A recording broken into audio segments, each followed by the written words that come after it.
Rangers are in absolute meltdown. Russell Martin clings to the job by a thread as defeat to Hibs could seal his fate. Andrew Cavenagh flies in from the States to take full control of the crisis, but the real power may lie with you and the protests outside Ibrox. Just when you think it couldn't get worse, ticket prices for the Europa League are hiked. Yes, hiked after a 9-1 humiliation in Europe, leaving fans furious and legendary voices calling it a kick in the teeth. The drama, the backlash, and the sheer fury, it's all coming up, and you're not going to believe how far the disconnect has gone between the stands and the boardroom.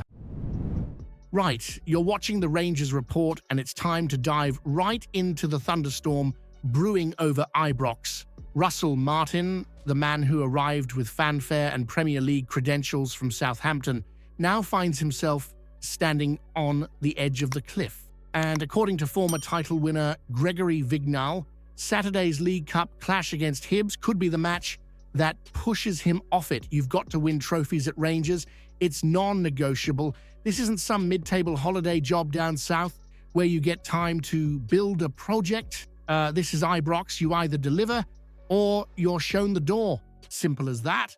The fact we're 5 games into the Premiership season and still waiting on a win, that's scandalous. Hearts walked into our house, played us off the park, and left with 3 points while we stood there with our jaws on the floor. Sitting 10th in the league, 10th doesn't just fail to meet standards, it drags them through the mud.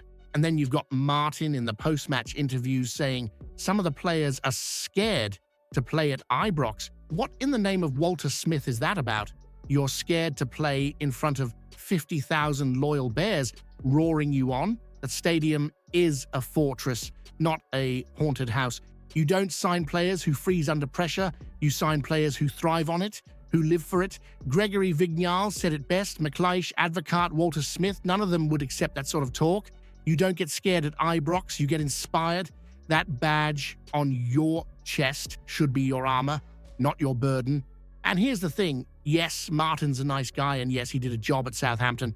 But managing Rangers is a different beast entirely. It's not about playing out from the back with pretty triangles when you're getting bullied in midfield and your captain looks like he's just wandered out the dressing room to do his weekly shop. Speaking of Tavernier, what's happened? One of the most prolific right-backs we've ever seen, over 100 goals from defense, and now he looks like he's in his testimonial year already. This is the worst start he's seen since he joined in 2015, and instead of rallying the squad, he's out in the media admitting it.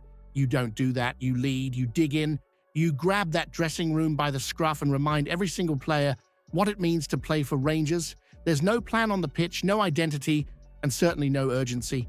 The football is stale, predictable, toothless, and the defense, it leaks like a burst pipe in a Govan flat. And as for the board, they're still backing Martin for now, but if he loses to Hibs on Saturday in the League Cup, let's be honest, you know as well as I do, it's curtain. The American owners might be patient businessmen, but this is Rangers. If you don't win, you don't stay. Even Vignal said it. This isn't just about Rangers, it's about Scottish football. Even Celtic need us strong, because without us, this league turns into a one-horse race, and nobody wants that. Not even them, as much as they'd pretend otherwise. Here's the real question. Would sacking Martin after a few months actually be too kind? Or has the damage already been done by handing the job to someone who clearly doesn't grasp the sheer weight of that badge on his chest? And just when you thought things couldn't get any more chaotic at Ibrox, here comes the next wave. You, like many others, might be thinking, surely the board's already speaking to potential replacements, but no, apparently not. Despite managers and agents firing CVs Ibrox inbox, Rangers are publicly denying that they're even entertaining the idea of talking to anyone, not planning, not sounding out options, just sitting on their hands while the team slides further into crisis. Now you tell me, how can a club of Rangers' stature in this level of turmoil not be looking elsewhere? It's astonishing. Some call it loyalty, others call it negligence, especially when you look at that win percentage Russell Martin at 23%. 23, that's not just underwhelming, that's sackable.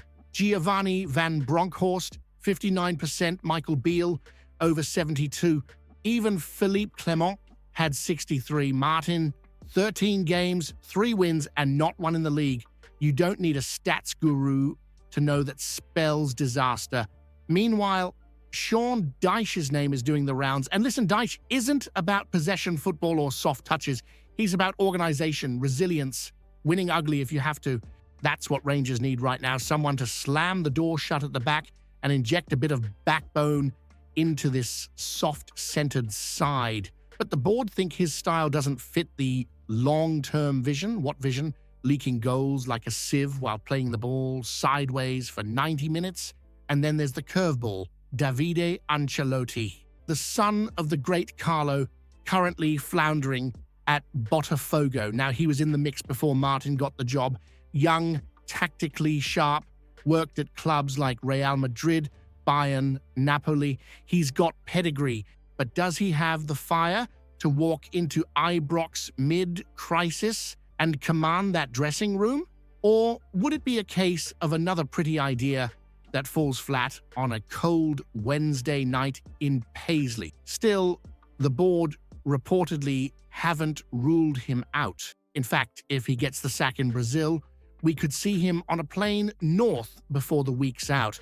And while we're dreaming, yes, Steven Gerrard's name has re-emerged. The man who delivered 55, the invincible season, the one who gave us back our pride, but is bringing him back a masterstroke or desperation. And just to stir the pot further, Danny Roll, the 36-year-old who turned heads with Sheffield Wednesday, is also on the shortlist. Young, energetic, German methodology, but completely untested at this level. It's a gamble, pure and simple. So here we are, Russell Martin walking the tightrope, the board turning a blind eye to his record, the fans losing the plot, and names like Dyche, Gerrard, Ancelotti, and Roll floating around like vultures over Ibrox. But no official talks, no strategy.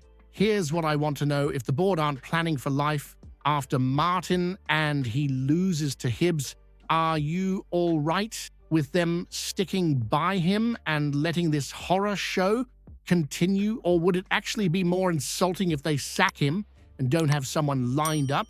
What's worse, blind loyalty or outright incompetence?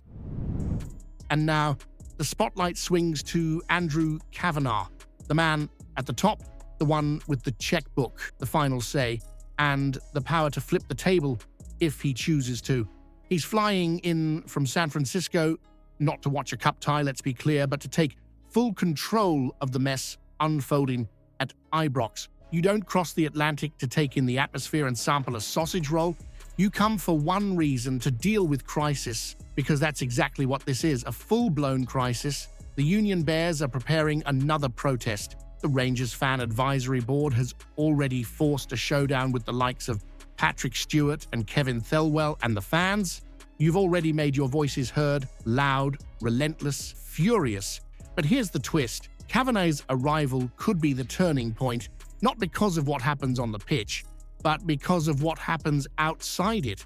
Reports suggest that even if Rangers scrape past Hibs, if Cavenagh steps out of that director's box and sees banners flying, chants booming, and swathes of empty seats in the stands, it could break the spell.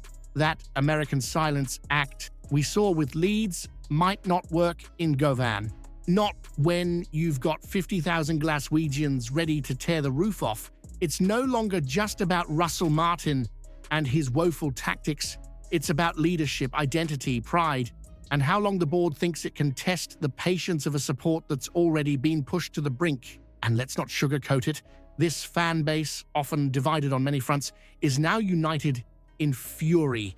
You've got a chairman, a vice chairman, a CEO, a sporting director, and a manager all being called into question. This isn't frustration anymore. It's mutiny. The stadium could very well be half empty come kickoff against Hibs. The message will be crystal clear. Back the Union Bears, sack the manager, and get serious about what it means to lead Rangers Football Club. Because if they bottle it now, if Cavenagh arrives, sees the chaos and still sticks by Martin, then this stops being a football issue and becomes a full-blown indictment of the club's vision or lack of it. And here's where I leave you with the big one. If Russell Martin wins against Hibs but the protests continue, should Andrew Cavenagh sack him anyway? Not for results, but because he's completely lost the support of you, the Rangers faithful. Would keeping him on after that be the ultimate insult to your voice? Right? Deep breath, because this is where the mood at Ibrox tips from frustration into full-blown fury, as if watching the team stumble through the worst start to a league campaign in nearly half a century wasn't painful enough.